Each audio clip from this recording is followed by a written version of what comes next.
we are going to see the second topic. All this is good.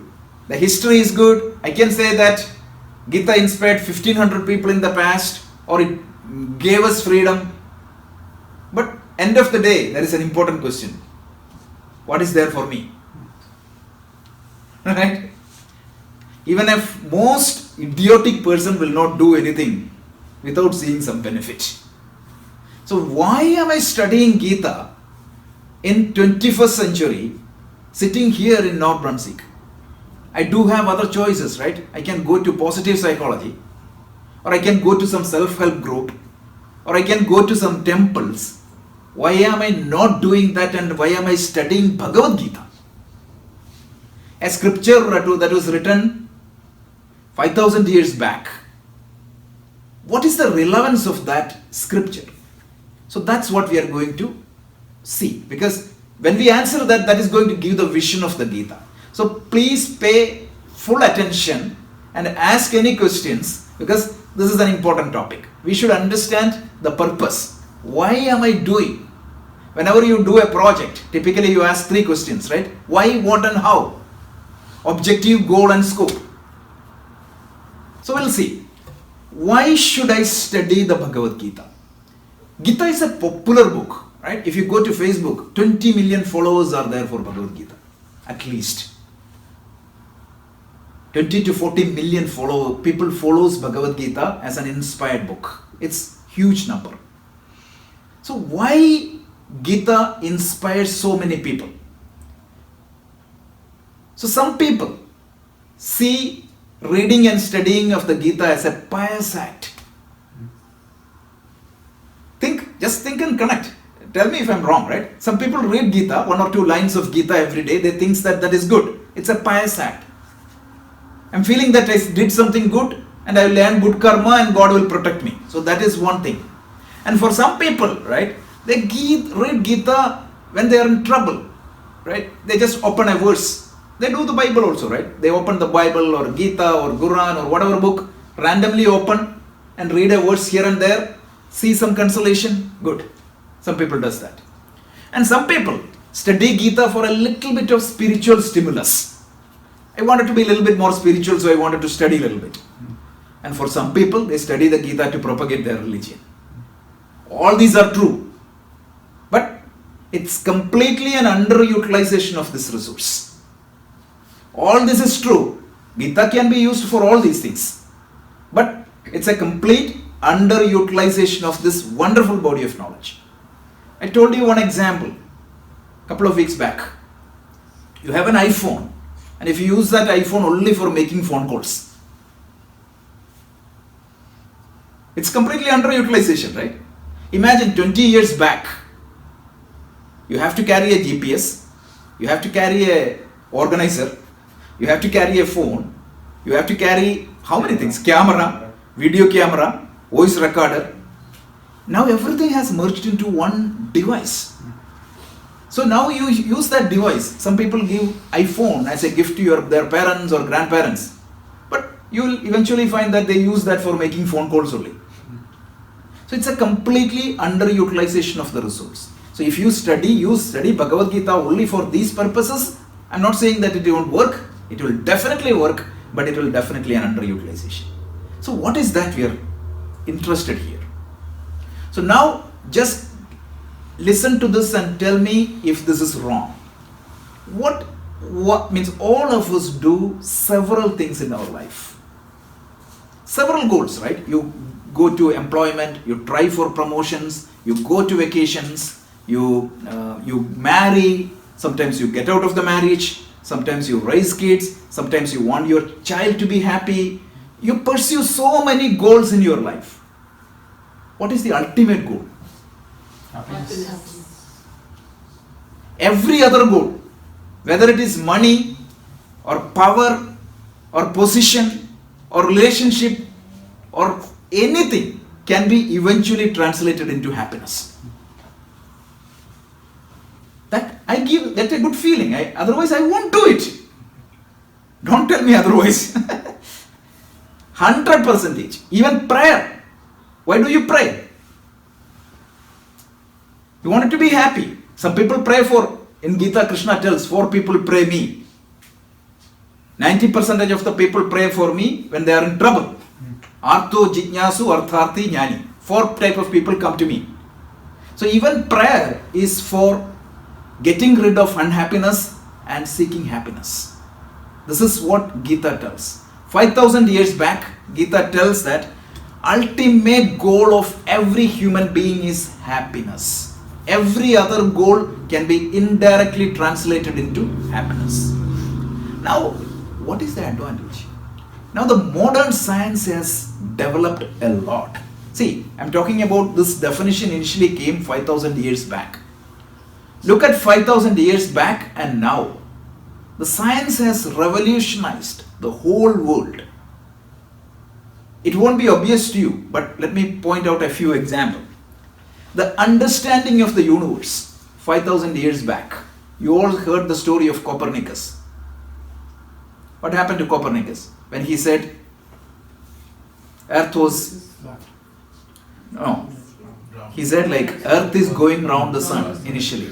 Bruno said that. Galileo said that. What happened? Couple of people were killed and Galileo said, okay, you're right, to save his life. But from that state, so many mysteries of the universe got unfolded now. We have a better understanding of the universe. The medical science has advanced a lot. So many phenomena which was completely black box at that point of time is clear right now. We know what exactly it is, how it is work, and so many discoveries has came in. Psychology, neurology, especially in the last 15 years, the neurology has developed so much. Even now it's a lot of unknown is there, but still you can see that the science has developed a lot. But interestingly, the definition of happiness or the goal of seeking happiness has not changed yet. That's a big thing. So if anybody is interested, go and research positive psychology, which is a new branch of psychology.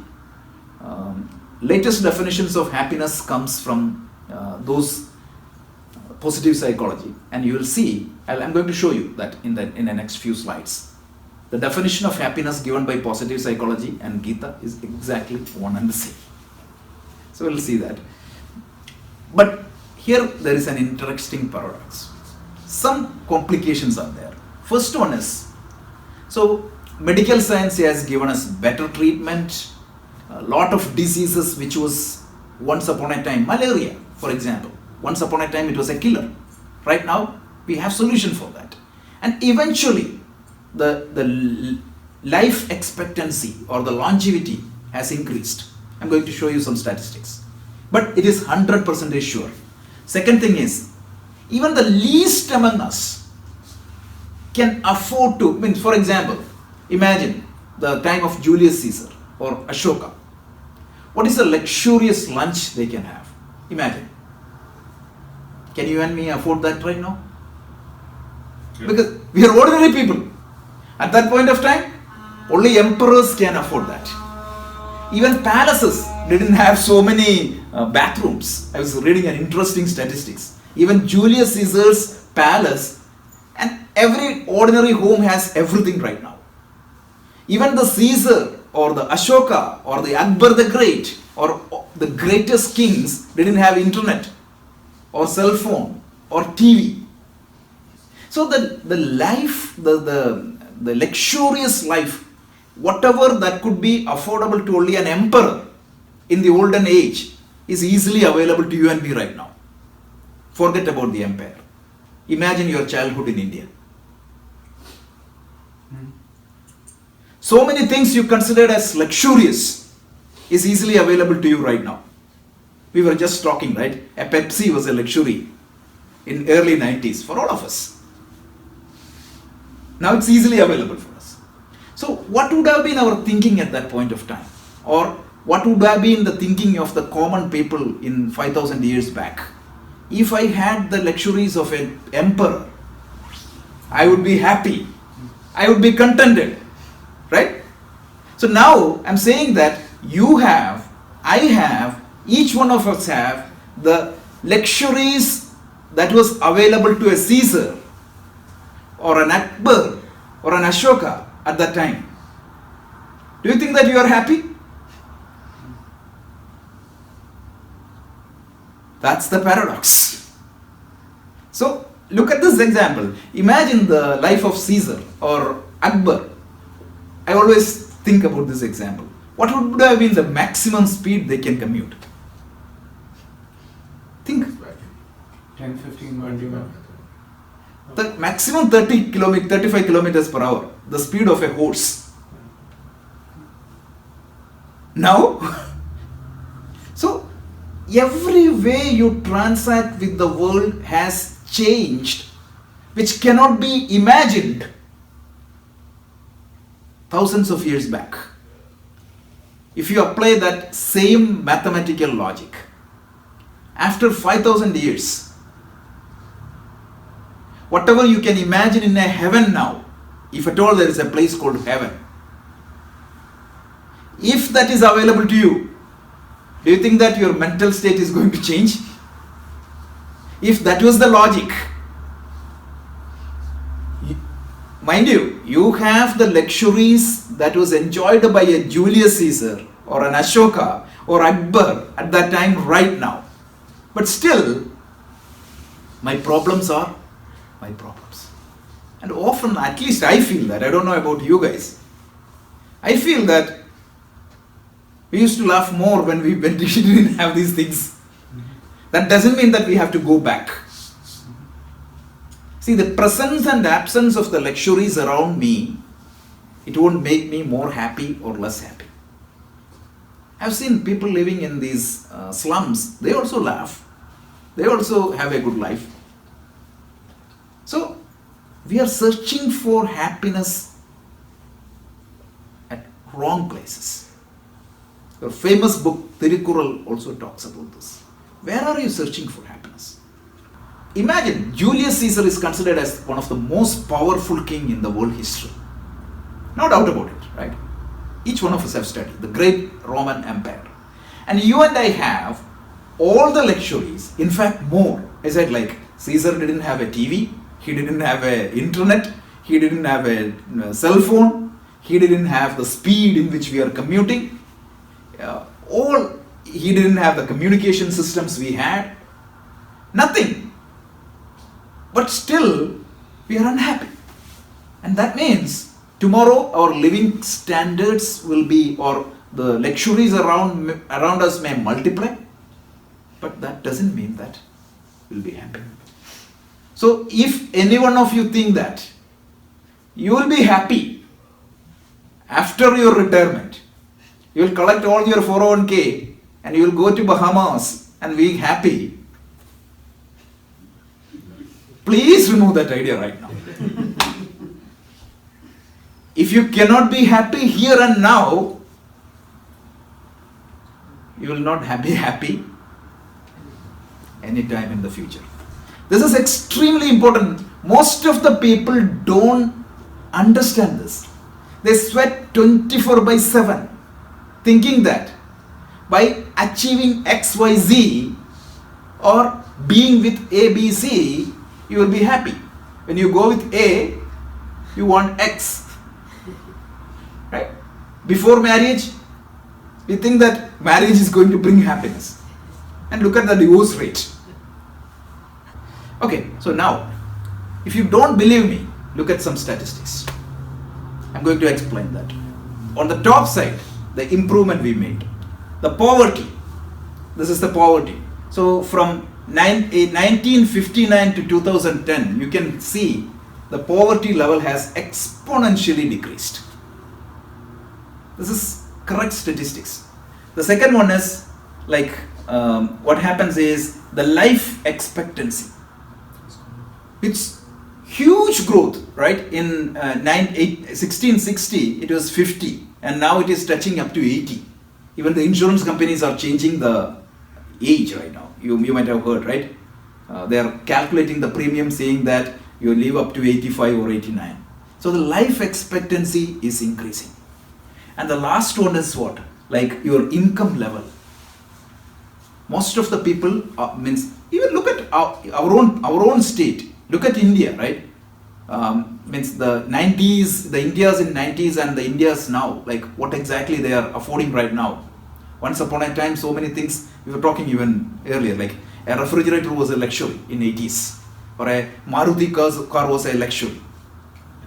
Now, it's increasing. So naturally you would think that people will be more happy, people will be more contented, people will be more, actually it will be a good life. On the other hand, look at the statistics, look at the crime rate. It's what the crime rate was in 1960 and 2016, it's almost double. So you think that you have all these luxuries, all these facilities, more life, more money, naturally the crime should come down. But the crime has gone up. Second thing is, the marriages and the divorces. So this is a good statistics. So 1970, out of 100 people, 80 people used to marry. And the divorce rate was only 10. Now, when it comes to 2015, this is only United States, okay? Only 32 out of 100 will marry. And out of that, 16 people get divorced. Alarming statistics. So look at the top and the bottom. And the third one. So you think that the third one is suicides. So naturally you think that your life is better. You have more money, you have more life, everything is good. So naturally we don't have to suicide. Look at the suicide graph. In United States, I'm not talking about the whole of the world, the most prosperous country in the world, one of the most prosperous country in the world, the suicide rate is increasing. If this is not a paradox, there is something wrong. Okay? Look at some of the facts. These are real facts. Okay? 1 in 5 adults in United States experience serious mental illness. 1 in 5. Remember, 20 people are sitting here. So that means at least 4. I'm not talking about this group. But if this is a random sampling, when we meet 5 people, imagine one of them is suffering with serious mental disease.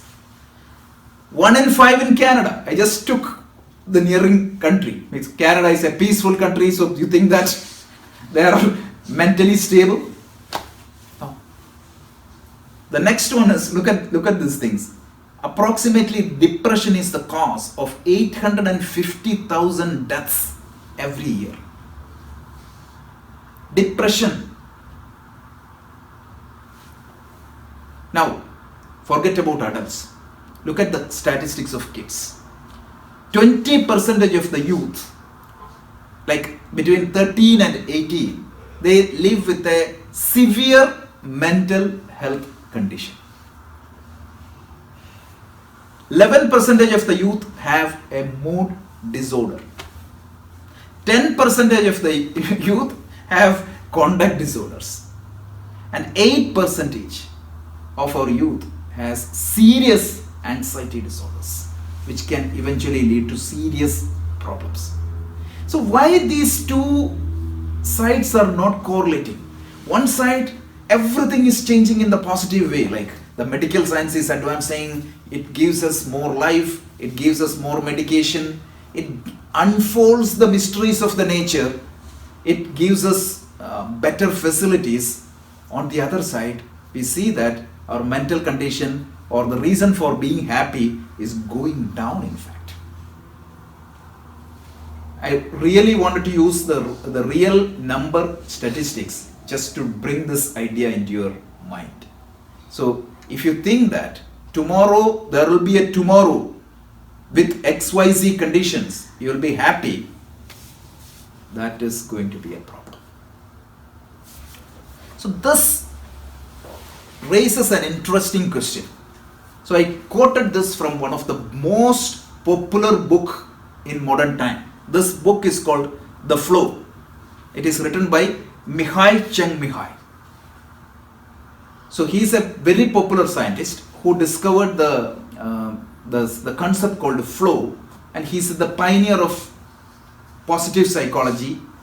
So he gives he did some investigations.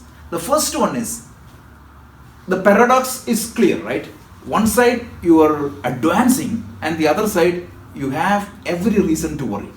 Why this is happening?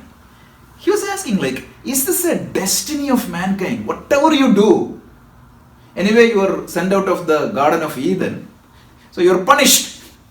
Whatever, you are helpless. Whatever you do, it won't work. Is that the reason? Or is our expectation is wrong, right? I'm getting 10 units of happiness, but my expectation is 100. Is that what is making me sad? The third thing is there any diseases in us? Even the best experience, you find one reason to be sad. Is that the cause? So he concludes, after a lot of research, he concludes, we are not searching the happiness in the right place. How they did the research, you can read the book. They did a lot of biofeedback, and they did conducted almost 10,000 people they experimented, and they concluded this. Because why people are not getting happy is we are not searching happiness in the right place. What else Gita said, right? Okay. So now these are some of the observations from positive psychology. This book was published, or this paper was published in 2018. Look at this, just keep this in mind, and when we go to the chapters of Gita, you will see very similar definition, same definition. The first thing is, the happiness is not something that happens. So you cannot say that if I get a lottery, I'll be happy forever. If you challenge me, I'll give you a statistics. Have you ever investigated on the people who won the lottery tickets? Yes. What is the result? So most of them either lose their money or are Bankrupts. Depressed. Yeah. Depressed. So it's not something that happens, gives you happiness. Second thing, it is not the result of good fortune or random stances. Yes, that can make a difference in our lifestyle, that can make a difference in our professional status, that can make a difference in our bank balance. But that doesn't give any guarantee that it will give you the happiness. The third thing is, happiness is not something that money can buy. If that is the case, or the power can demand, if that is the case, the Prime Minister of India, or the President of United States, or the multi-billionaires would have been the happiest people in the world. I was reading an interesting note written by Obama. When Obama and Narendra Modi was in a conversation, there was a radio show, right? There was a talk show between them. And they were talking how many hours they are sleeping. 2 to 3 hours they could sleep. So many burning issues. You think that they have a fantastic life. Any prime minister in the world, this just happened to have the conversation of two, but if you take Trump or anybody, look at the problems they are going to have. It is going to be very difficult. Next, happiness doesn't depend upon outside events. But the next statement given by positive psychology is very important. It is depending upon how we interpret an external event. That is what is going to make you happy or sad. And it's a condition that needs to be prepared and cultivated. So you cannot be happy. Whatever happens around you, you will not be happy if you train yourself to be happy and contented and peaceful and calm. And based upon the entire research they did, they concluded that those who learn the control the inner experience will be able to determine their quality of life. This is a key finding of the modern psychology, positive psychology. They say that if you have the ability to control the contents of your mind or the experience, you can be peaceful and you can be happy. That's what it is. The point is that the solution, happiness is not something that comes from outside. Based upon the research done by modern psychology, they say that just listen to this one sentence. This is very important. Happiness is not that is manufactured from outside. Happiness is generated when your mind is peaceful, when your mind is in an optimal state, right? When your mind is agitated, you won't be happy. Whatever happens in the external world. I gave you one example last week, right? You are watching a movie, but you have a burning issue. You don't know whether you are going to be laid off tomorrow or not. Would you enjoy that movie? The movie may play there, but your mind won't be there. So, unless and otherwise our mind is in an optimal mental state, happiness cannot be experienced. Period. Yeah. Isn't the Please go ahead. isn't the optimal state of the mind dependent on external situations though? Not exactly, because sometimes what happens is there are two things. I'm going to mathematically answer the question, right? Let's say that your mental state should be A for you to be happy. To answer your question, sometimes an external movie or a nice person in front of me will automatically transition my mind into state A. Absolutely. That's what you think that the external events are making you happy. Now the problem is what? For you to be happy, you need A here, B there, C there, X here, Y there. And it's impossible to keep that state always. So your happiness is dependent upon so many factors. Yes. So that's what. So what we need to understand is the happiness has not come from ABC. The happiness has come from that mental state X. The external items ABC help me to get into that mental state X. So if I have the ability to transition myself into that mental state X by myself, I can be happy. That is what we mean. So the Gita is going to teach us how to experience that happiness and how to maintain that happiness. Of course, if it is life, there will be some situations where you need to cry. That is natural. But that will not put you down completely. That will not keep you in a state of inertia completely. You have to move on. So, in other words, if you don't agree this, at least you can agree this. Right now, how many of our time we feel completely happy? Most of the times, yes, I understand there is a death or some serious situations you have to understand. But the difference between Krishna tells in the Gita, for a typical person, if the life is normal, he won't be happy. He needs some special occasions to be happy. Right? So that will be shifted in a different way. The definition of happiness has to be made first, right? Yeah. We are going to see that one by one, right? So the happiness, I don't have to explain what is happiness. All of you have experienced it. So the difference is, like, as a child, our daughters or the sons, they will not happy unless and otherwise a special event happens. If I take them to Disney, they will be happy. That attitude will be changed in such a way that I won't be sad unless and otherwise a special things will be happened. Got the difference? Yeah. The condition state of mind. Yeah, it will just shift the change, right? Typically, I wanted to be happy, I need something. Here, I'll be always happy unless and otherwise some sad thing will be happened. At least that much is easy. No, but that's what in the constitution also is. Yeah. Life, liberty, and the pursuit of happiness. Yeah. So this happiness, how to maintain that happiness, that's what we are going to see in the Gita. So, this is a lifestyle change program, Gita.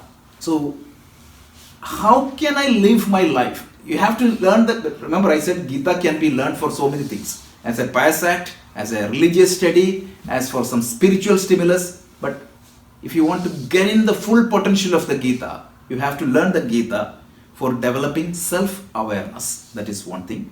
Because typically that itself I don't know. Some people don't know even I am happy or sad.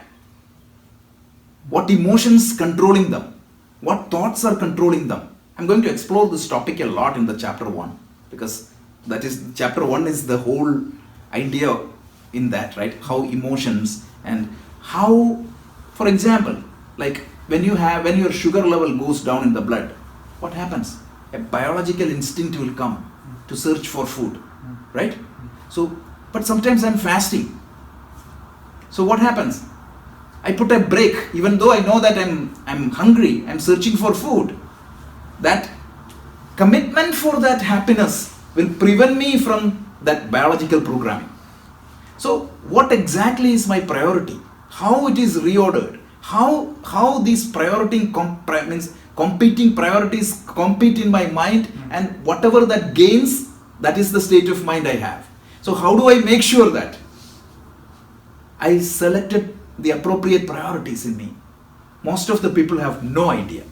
So that is why we need to develop the skill of self-awareness. Once you develop the skill of self-awareness, the second thing is called control. See, when you drive the car in a highway, why do you need a dashboard? So that you can control the car. Correct. So first you need to aware No. where you are standing, and then you have the ability to control. So naturally the monitoring will follow by control. Even in project program management, they call it as monitor and control. So first you have to have an ability to monitor yourself. Second thing is, once you monitor yourself, control the thoughts, emotions and everything. How do you do that?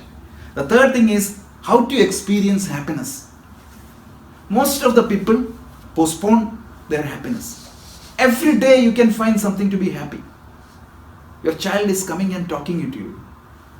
But you won't enjoy that happiness thinking about his college or school admission after 5 years. What you're missing in the end of the day? The moments of happiness. How can we learn to do that? How can I learn to live in the present and try to enjoy this small happiness around me? Right? Like, there are enough things for us to be happy. So many things. At least, of course, I understand that there are enough things to make us worry. But that worry will always shadow that happiness and keep us in that stressed situation. So how can we relax ourselves and enjoy that peace of mind a little bit more? That's another thing. Then how to develop certain character strength and virtues. How to be efficient in our activities. Most of us could not put the 100% of the potential we have. So unhealed emotions. How can we heal these unhealed emotions from the past? That's another big topic. And how to relate with others well. That's an important thing. How to relate with your wife better. How to relate with your kids better. How to relate with the people around you better. That will be learned. And finally, we will learn how to get out of all the sufferings. That is what we call it as moksha. We will talk about that later. These are some of the benefits of studying Gita. Now, the Gita has the subject matter of the Gita. So, Gita is a lifestyle change program for making you a better person, happy person, contented person and an efficient person, and eventually solving all your problems. What exactly is the subject matter covered in the Gita? There are two subject matter covered in the Gita. The first one is called Yoga Shastra and the second one is called Brahma Vidya. This is the two topics covered in the Gita. Yoga Shastra means yoga, typically translated as Hatha Yoga, postures. No, it is much more than that. The Yoga Shastra, it can be simply defined as the tools, techniques and process to gain control over your mental activities. Yogaha Chitta Vritti Nirodha. So look at the definition of that positive psychology 2 slides back. Whoever gain control over the mental activities will find happiness. So here we are saying that yoga is the ability to control my mental activities. So that's one big part. Is that something practically possible though? It is. You may not be a full-time yogi, 100% a yogi, but you can make small changes. See, you may not be able to gain the complete control, but definitely you will get partial control. 100% guaranteed. No doubt about it. You yourself will experience it. So, we don't have to talk about that. And what level of expertise do you need to get Nothing. to before you experience that? Nothing. I mean, it's a step by step, right? So initially you learn a few techniques. You will see that earlier, three things Krishna tells. One is the frequency. The third one is whenever you get into this non-happy moment or the depressed moment, how frequently you used to get earlier and how you get after, it will considerably reduce. Second thing is, once you get into that, how deep you go, that will be reduced. The third thing is, how much you stay in that negative conditions, it will be reduced. And you may not be a realized master tomorrow or even in this lifetime, but definitely you will start more smiling, you will be relating little bit more better with people, you will be little bit more efficient in your activity, that's for sure. That's why Gita is taking into corporates and schools, etc. Because of this aspect, not because of the spiritual aspect. That change, the lifestyle change it can bring and the immediate result of it. Okay, so we'll talk about the two subjects. One is Yoga Shastra, which is the science of yoga, or means yoga cannot be a science. I talked about that last week. So it's all language. So the ability to control your mental activity, and the second thing is called Brahma Vidya. It is the knowledge about the supreme truth. So all of you know theoretically that the happiness is within. Every master has told us. But what is your experience? It's not that easy. It's outside. Yeah, that's what your experience is, right? And every master, every book, whether it is psychology, neurology or religion, everybody told us that the happiness is within. You have to discover it. No, the problem nowadays is the mass media, Yeah. advertising and things like that. They make you feel that happiness is in their Yeah. product. And that's why people get... Right, but correct. But you need some knowledge Right. to understand that the happiness is within. So that's what the Brahma Vidya. So the two subject matter, one is the ability to control your mind. And the second one is the knowledge that leads you to that eventual happiness. Without having the mental control, if you cannot apply that knowledge. So I'll tell you, right, you have to drive the car from here, and if you drive 45 minutes, you will reach Times Square. But if you don't know how to drive, what is the use of that knowledge? So first you have to have the ability to control or drive the mental activities. Once you gain the control, that knowledge will start working. So that's why these two subject matter of the Gita are complementary. And here, the great master Shankaracharya, in his commentary, he tells, what is the benefit of studying Gita? He tells two benefits. One is called Abhyudaya and the second one is called Nishreyasa. Nishreyaha. So he tells, Praninam Sakshat Abhyudaya Nishreyasa Hetuhu. I'm quoting Sanskrit just to make sure that I'm not bluffing. So he tells Abhyudaya means all the socio-economic welfare. Because if you are more happy, if you relate with people more, if you are more efficient, if you can learn quickly, naturally you will be successful in your profession. Naturally you will be successful in your relationship. That is why Abhyudaya. But Nishreyaha, meaning it will help you to find that happiness and freedom. Because some CEOs you may hear, at the age of 45, they collapse. So they are successful in that Abhyudaya, but they don't have that Nishreyaha part. So we'll see this in detail, but these are the two key benefits in studying Gita. But quickly, this is being an introduction, I just wanted to see you how to do that. So Gita tells how to achieve these things. In 3 steps, Gita is going to do that.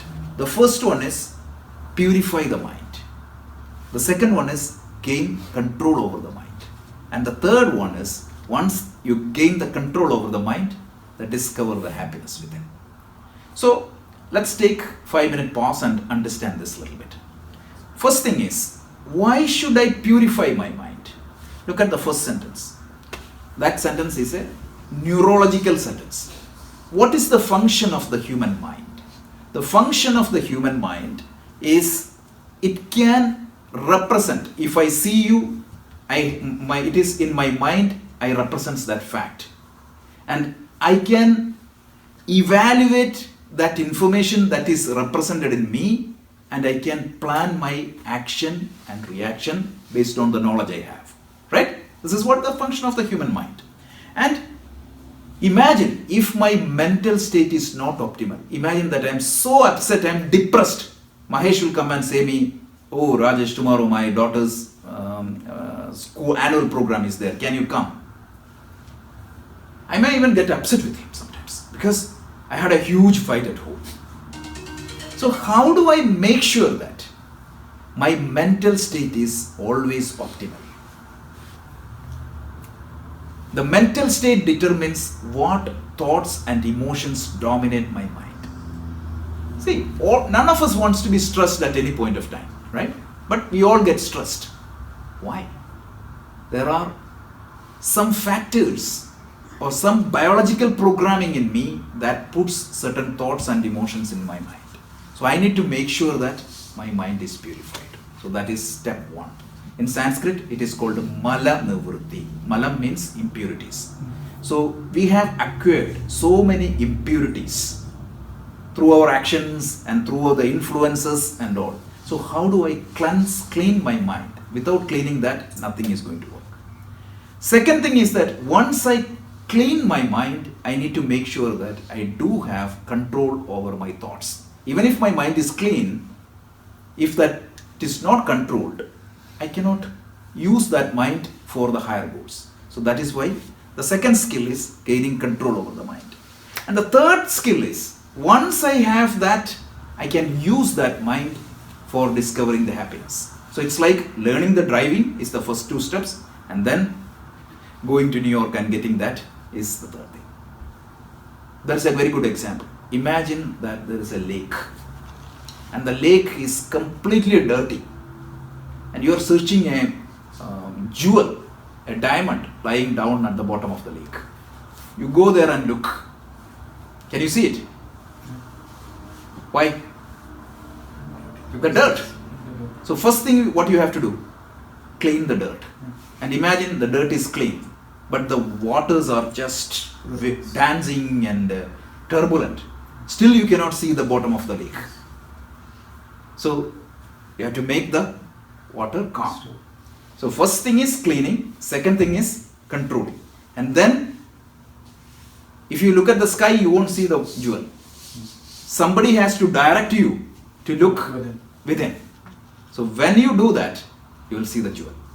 So now the problem is, all the masters come and tell us that there is a jewel inside you. If you see that jewel, you will be happy. I am trying to look, but I cannot see that because of the dirt, because of the turbulence. So that is why the first focus of the Gita is to make sure that the dirt are clean and the turbulence is controlled.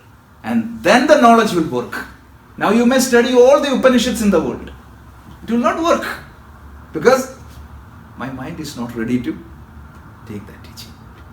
Does it make sense? These three steps.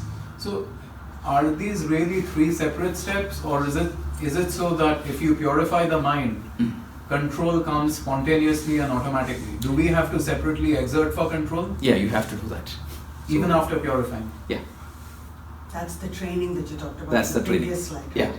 So I'm going to talk about that training right now. So the first part, mental purification. Look at that diagram. This is a glass with full of dirt. I'm going in front of the glass and trying to see myself. Can you see it? No. So that's what this impurities represents the tendencies in us that generates negative emotions and thoughts. As long as these negative tendencies are there, it is very difficult for me. So in our scriptures, they identify sixfold impurities. It's more than that, but on a high level, sixfold. Kama, Krodha, Moha, Lobha, Mada and Matsarya. Have you heard of this? These are the impurities in my mind. Kama means lust, not the desire. Don't say that don't have desire. Even Krishna had desire, otherwise he would not have taught Gita. So, lust. Then, Krodha means, don't say that anger. You cannot live in this world without getting angry. It is that extreme anger which gets you out of control. So, these are the negative teachings in Bhagavad Gita. People misinterpret, right? Don't be angry, don't be sad. Krishna tells in one chapter, all the emotions are God-given as long as they are in you. But if you are in the hand of emotion, that's a different matter. It's okay for you to get angry. But if the anger has you, that's a problem. That's the difference. So, Lobha, greed, delusion, arrogance, extreme jealousy. Even little bit of jealousy is okay as long as it drives you more. But extreme jealousy means it's a problem. So the first obstacle is the impurities. And the solution is Karma Yoga. So Karma Yoga is like wiping the mirror. So if the mirror has dust, what do you do? Wipe and clean. That is what is Karma Yoga, nothing more. So it's a lifestyle consisting of proper work with proper attitude. You would be surprised. So many management theories around Karma Yoga. We will see that when we go there. But the first step is Karma Yoga. The goal of the Karma Yoga is what? Clean my mind. So once you practice Karma Yoga sufficiently, you will get a relatively pure mind. So once I do that step, cleansing, if I go to mirror, I can at least there I can see. Step 2, turbulence. Even the water is clean, what is going to happen? I cannot see the bottom of the lake. So this is the problem. This is called Vikshepaha in Sanskrit. So the first one is called Malam. Second one is called Vikshepa. Vikshepam, it is the mental restlessness. It is the emotional overwhelming. Even the most pure person can have emotional overwhelming. Like mental wandering, dullness, distraction, all this is part of Vikshepa. And the important point, this is exactly what you asked. Even a pure mind can experience these things. And what is the step here? Second step in the Gita is called Upasana Yoga. Upasana Yoga is the second step. Upasana Yoga is going to help me to control my mental activities. Upasana Yoga will help me to control my mental activities. So, all the forms of meditation, all the forms of pranayama, all these practices, antaranga sadhana, all the internal practices are for Upasana Yoga. So, we saw that Karma Yoga is there for cleaning the mind. Upasana Yoga is there for controlling the mind. The first problem was impurities, mala, and the second one was mental turbulence. Once these two are controlled, the third problem is knowledge. It's called Jnana Yoga or knowledge seeking. Because once the lake is pure, somebody has to tell me that look at the bottom. The jewel is lying down there. So that's what it is. So the knowledge is going to tell me that a pure, calm, controlled mind is capable of discovering the truth and find the true nature of myself. It will show me the mirror and I have to find that happy smile there. So this is called Jnana Yoga, and this is the summary of Gita's approach. So the Karma Yoga is going to help me to purify all the impurities. Upasana Yoga is going to help me to gain that control of the mind, and finally Jnana Yoga is going to help me to the veil of ignorance will be removed and I will be able to discover that true happiness within myself. So this is what is the three-step approach. So once again, we will recap quickly. Any questions I'll take. The first point is why I'm studying Gita. That was the topic we tried to explore. Gita can be studied for different purposes, but I'm studying Gita for experiencing that true happiness, right? Because we saw the paradoxes. The science is developing, but the happiness is falling down. Remember that one slide which talks about the life expectancy, the income, and one more thing was there. What was that? Life expectancy. Divorce, marriage. No. The positive things. The life expectancy increases, the economic factors increases, the standard of living is increasing. That's all it was telling. And on the other hand, the crime rates are increasing, the divorce rates are increasing, suicide rates are increasing. You cannot connect that. So we found that there is a fundamental problem. We are, in spite of, one more statement I made, just keep this in mind. You have access to all the luxuries Julius Caesar had. So still I am not happy. There is something wrong. So how do I fix it? So I found that there is something wrong in where I am seeking for happiness. So we found that we went to positive psychology, we went to the 2018 research, and we found that happiness is an optimal state, the experience born out of an optimal state of mind. Yes, as you said, like one or two external events may force me to put that into that experience, but happiness is not there in that event. So we found that how do I get my mind without an external tool into that optimal mental state? So we found Gita gives 3 techniques. One is, the first problem is the impurities of the mind, mala. Second problem is the control, the vikshepa, mala, vikshepa, and the third one is called avarana, means veil of ignorance. So I use karma yoga for cleaning my mind. I use upasana yoga for what? For controlling the mind, and I use jnana. So ultimately, I am studying Gita for making myself better. I am studying Gita for making myself happier. I am studying Gita for relating with my friends and relatives better. Right?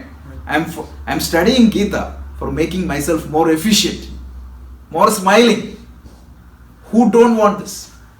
Is it just limited to Indians or Hindus or Vedic people? Absolutely. This is absolutely not. This is the treasure of humanity.